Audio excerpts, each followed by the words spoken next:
Around 2 this morning, we heard reports of a possible tornado touching down in Dare County. That's right. Injuries were reported, but they are said to be minor. We pick up our team coverage of Tropical Storm Hermine with Jason Marks, who is live in Nags Head. Jason, good morning.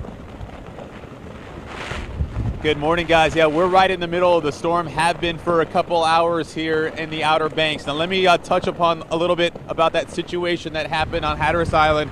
As you mentioned, it was about 2 o'clock. We're told that a possible tornado touchdown near Hatteras Village. We're told it was the Hatteras Sands campground. 2 mobile homes were damaged. We're told they were picked up and thrown from their foundation, and 4 people, minor injuries, were rushed to the hospital.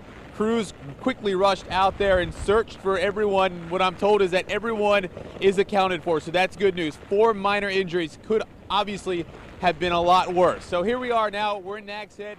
Rain has been coming down for quite a while. Obviously, it's very windy. We are now starting to see some water, a lot of puddling on the streets. I can tell you that Highway 12, we're told that in some spots has about 8 inches of water on it. There are plenty of down power lines and some trees down throughout the area, but we're right in the middle of it. It continues to come down.